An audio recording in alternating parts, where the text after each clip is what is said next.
Before I begin this story, make sure to hit the subscribe button and turn on notifications. That way, you won't miss more true-to-life stories filled with betrayal, family drama, and shocking twists. Now let's dive in. I never thought betrayal could come from the person I trusted the most, my own brother. My name is Ethan Cole, and I grew up in a small American town where family was supposed to mean everything. We weren't rich, but we had each other. My younger brother, Daniel, was my best friend for most of my life. At least, that's what I believed.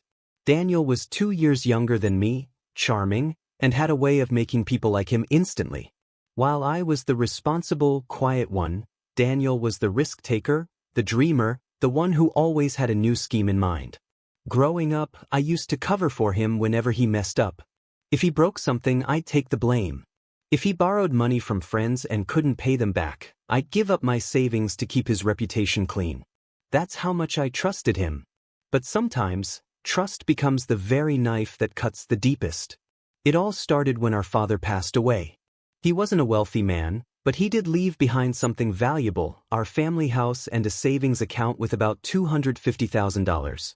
For a family like ours, that was life-changing money. Father's will was simple. Everything was to be split evenly between me and Daniel. 50-50. No debates, no complications. At least, that's what I thought.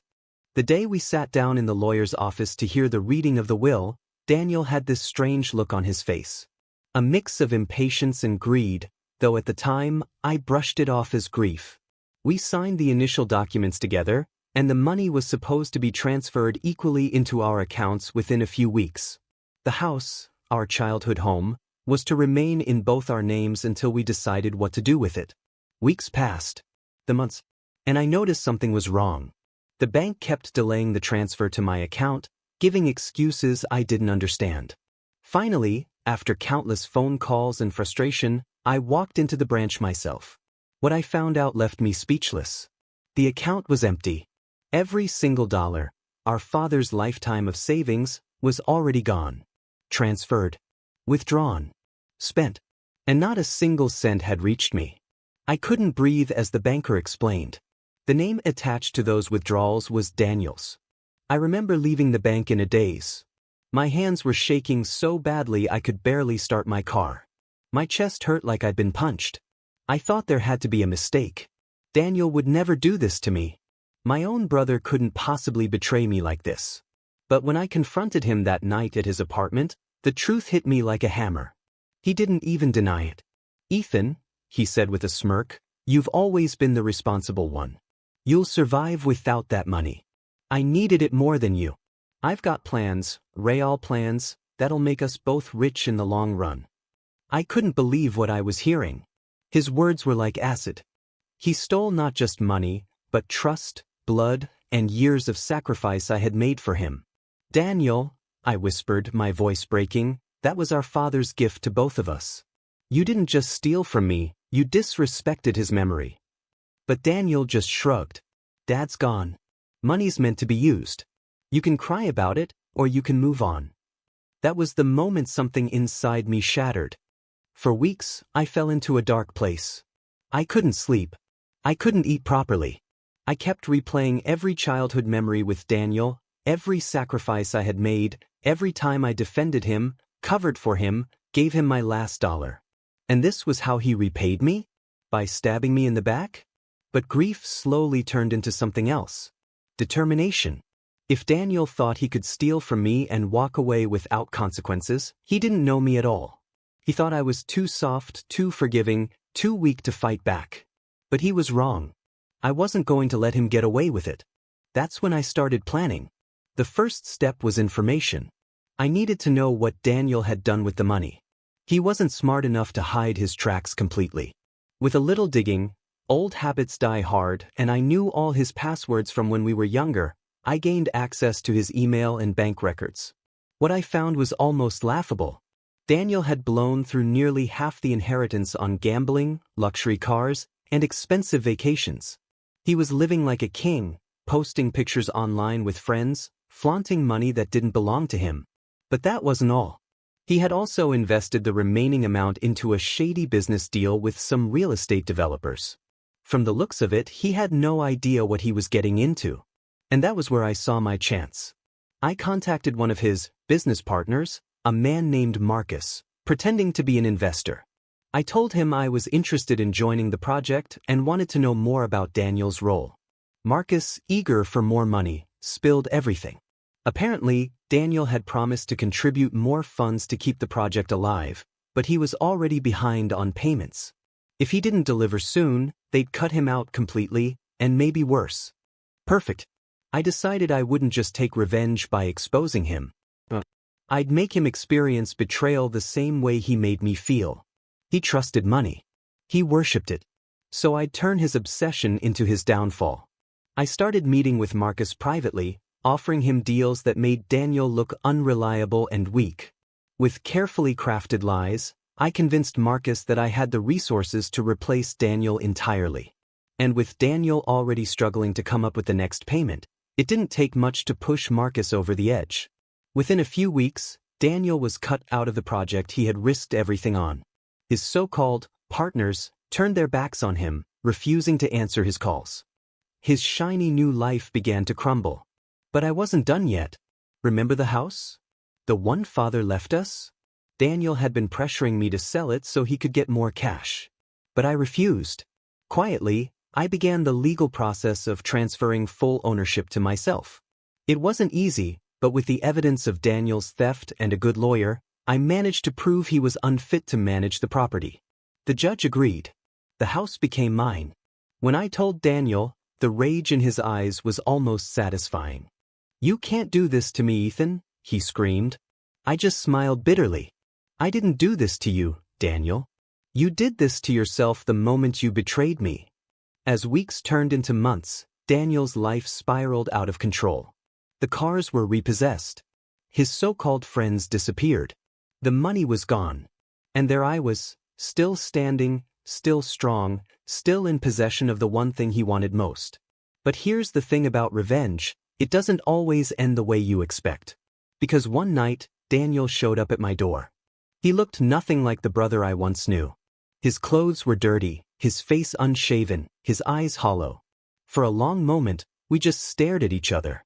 Then, in a broken voice, he whispered, "Ethan, I'm sorry." And for the first time, I realized something. Revenge had given me satisfaction, yes. But it had also made me colder. Harder. Almost like him. Still, as I stood there, staring at the brother who had once been my best friend, I knew one thing for certain. He would never see me the same way again. And neither would I.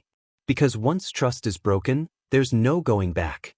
And that was the revenge he never saw coming. Daniel stood on my doorstep that night like a shadow of his former self. His once confident stride had been replaced with slouched shoulders and trembling hands.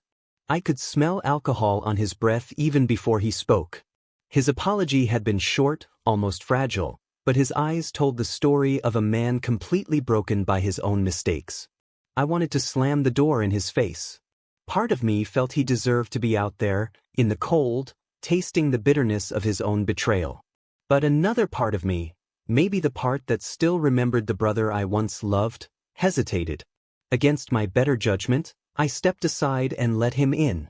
He sank onto the couch like he belonged there, like nothing had changed. I stood, arms crossed, waiting for him to explain.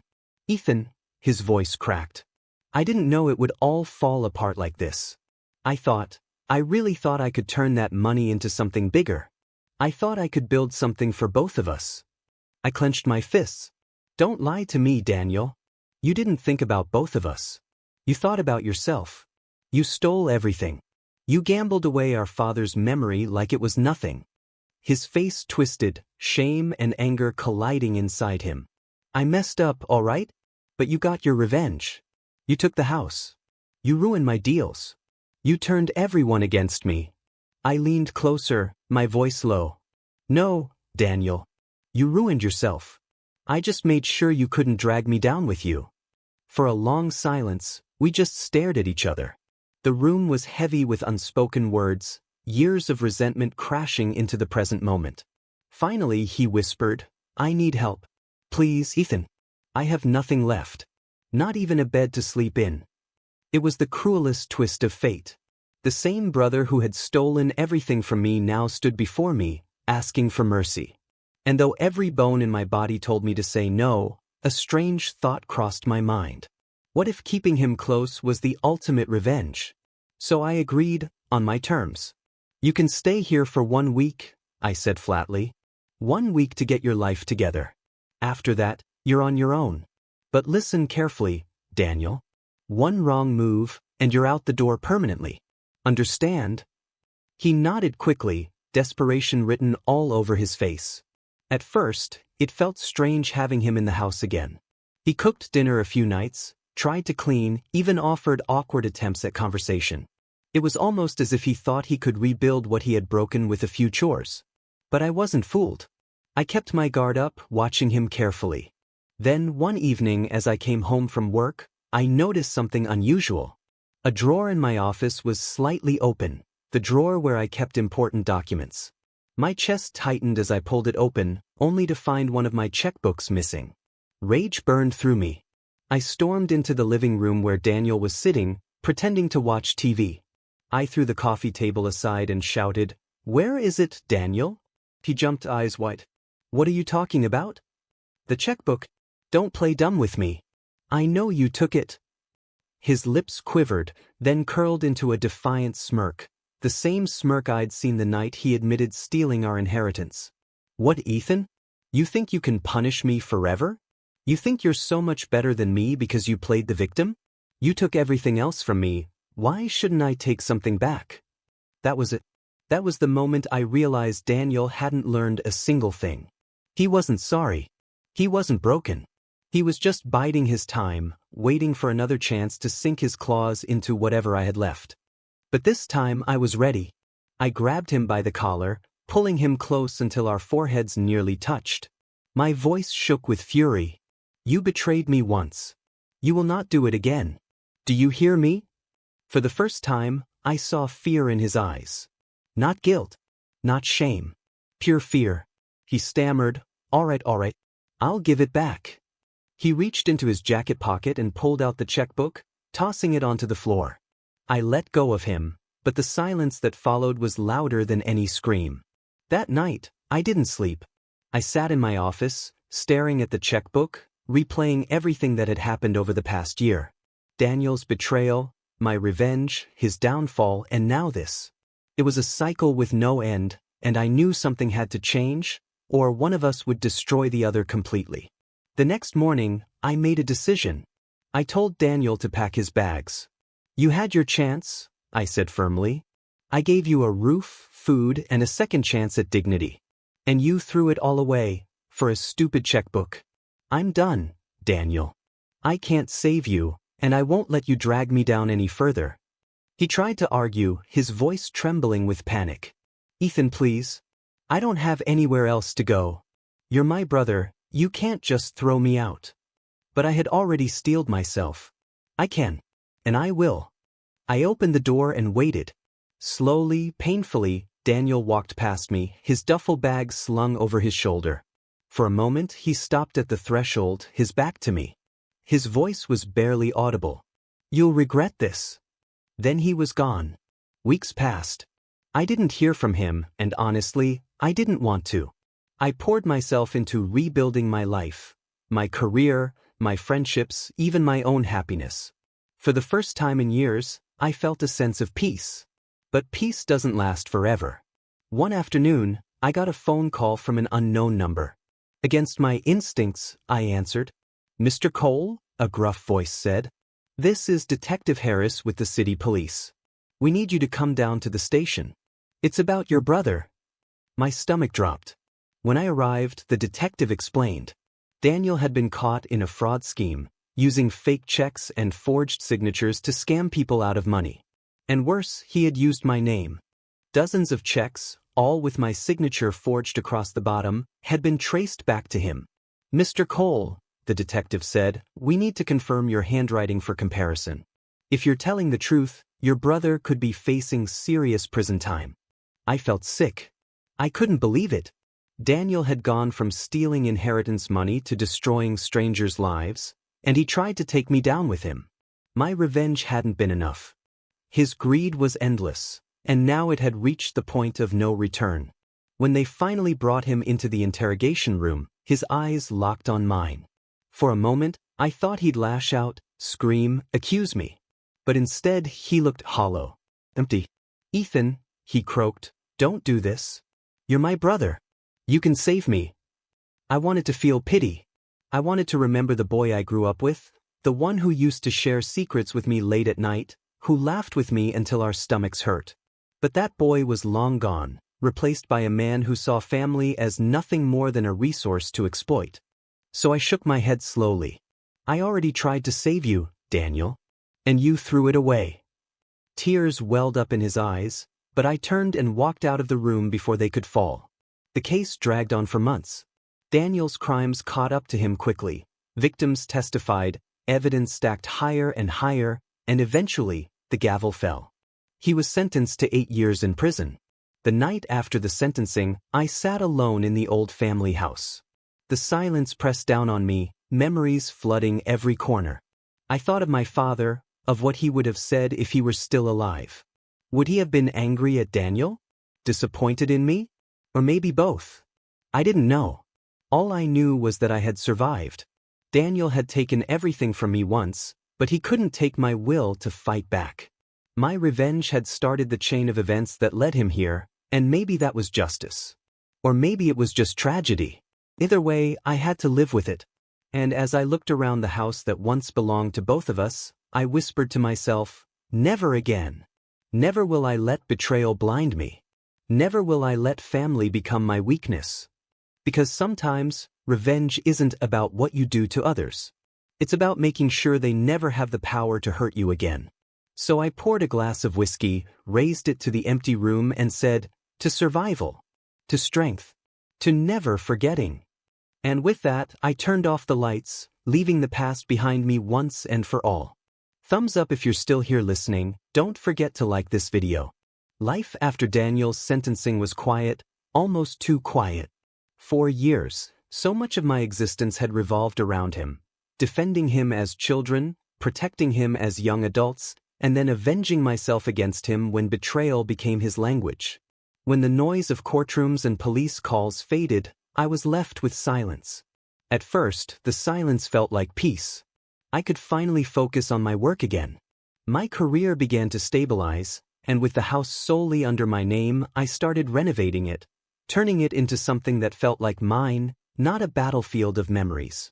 Friends who had kept their distance during the chaos slowly returned, inviting me back into their lives. But the thing about silence is that it often leaves too much room for memories.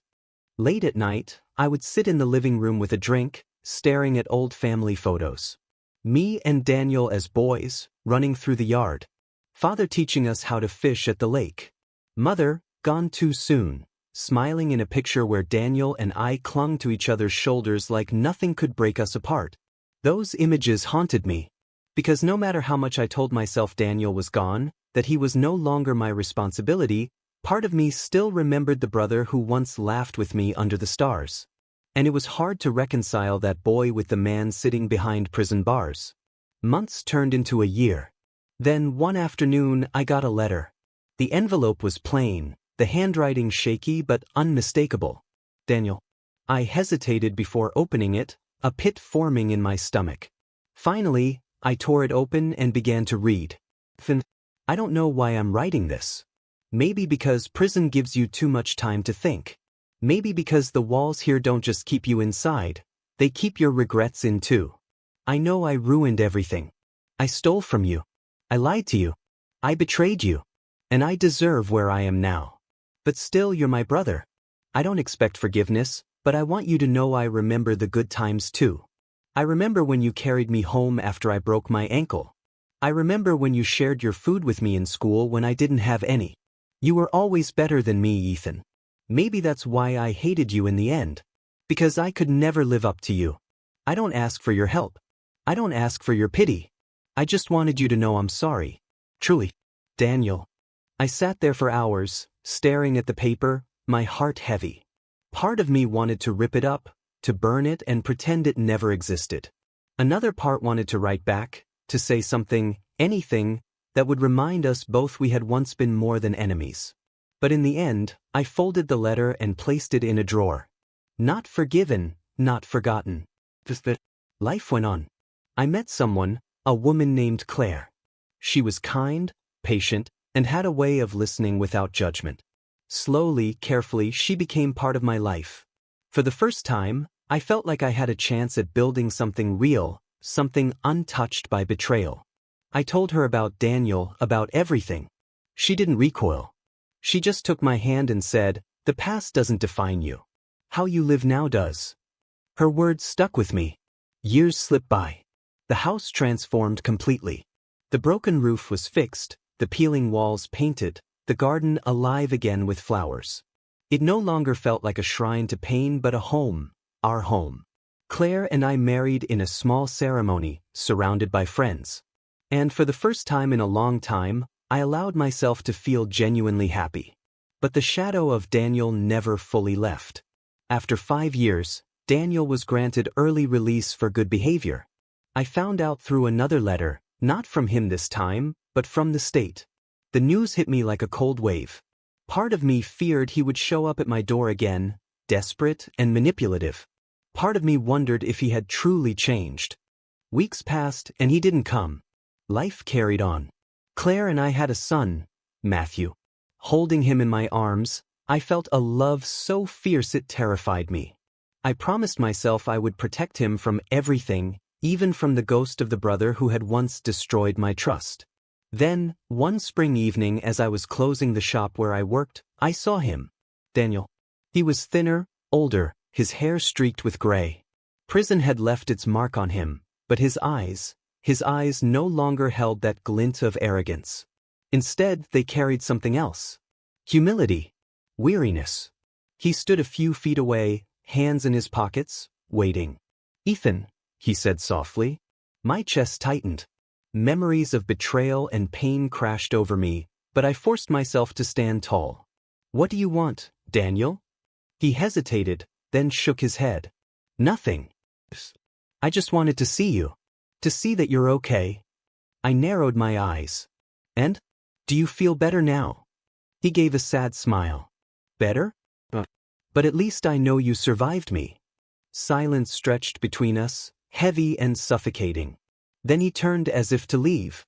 But before he did, he looked back one last time. "I know I can't undo the past. I know I'll never be your brother again. I hope you find peace. More peace than I ever did." And with that, he walked away. I never saw him again. For years, I wondered what happened to him. Whether he found work, whether he sank back into his old habits, whether he lived or died. But I never went searching. Because some doors, once closed, should stay closed. Instead, I focused on my family.